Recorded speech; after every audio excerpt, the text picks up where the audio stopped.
little bit about your Anthos experience.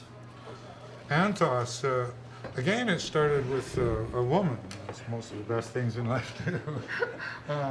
I was out on Long Bay on the farm, and I'd been painting and writing and with Farah.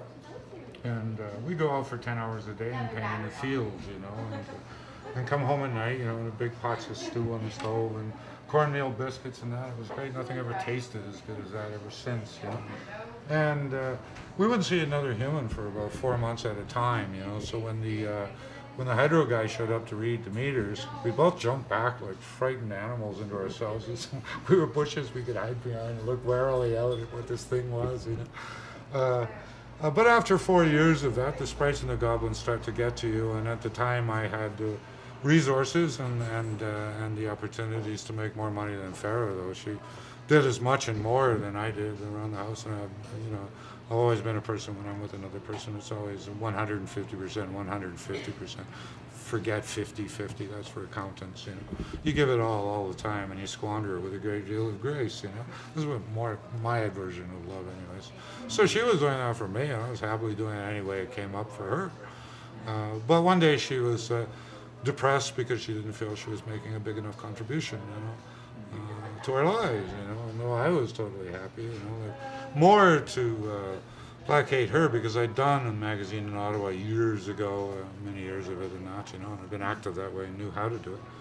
I just walked into, at that time, Tinker's Restaurant here in Perth, and she just put a little credit card sized handwritten piece of paper up that I was in the area and that landscapes were for sale, and that I was expressing an interest in possibly starting a small literary publication. Next thing I knew, the Perth Courier, the local paper, showed up in the form of an editor, Michael Taylor at the time, this crazy Irishman, and we started talking. He wanted to do an interview on me, and so I let him do the interview. And he was doing a magazine on various kinds of farm fertilizer at the time. I suppose there's a market for it, and I'm not laughing at it. It seemed funny when he first suggested it. And that's what I'm doing, one on poetry and painting and astronomy for poets and philosophy and breaking reviews on rock groups and stuff like that, And he thought, well, that sounds a lot more exciting what I'm doing.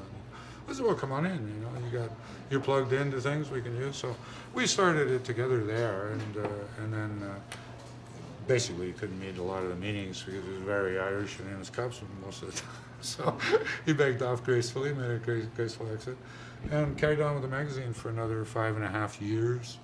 Apple started coming forward with large sums of money, broke into Anthos books, published 18 books by local poets, many of them overdue for a book, as many poets are in Canada.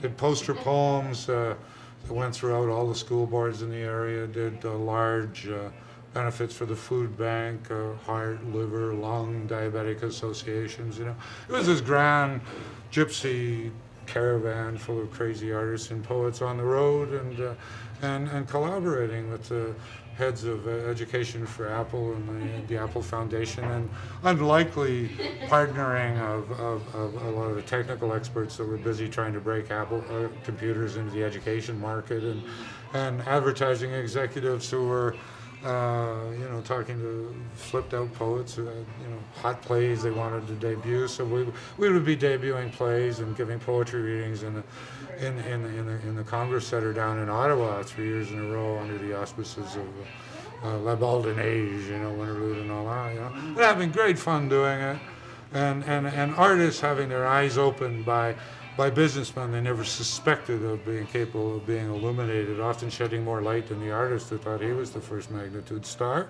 and vice versa, where many businessmen who were sort of bored with the regularity of their lives and the same old cliched approaches to everything were suddenly lit up by the creative chaos that they were surrounded by.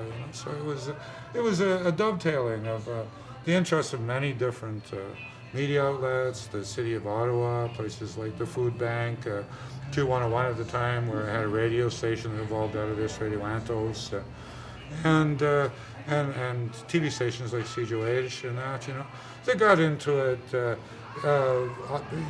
be realistic about it. Each had their own little piece of the pie they hoped to walk away with, but also seemed to be able to go beyond their immediate needs and participate creatively in this grander collaboration that was the energy that was released for 5.5 years, you know.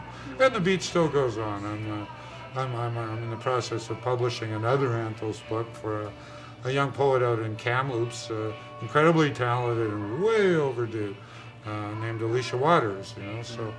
So that will come on underneath the Anthos logo and Premature, you know, and I might get something started as well, like the first drop of rain starts the whole downpour, you know. So, and I'm happy to do it. I do it as a responsibility to her talent. It seems to me appropriate mandate for the august and dignified age I have come upon, and all that other good stuff, you know. But as long as we don't take it all too seriously.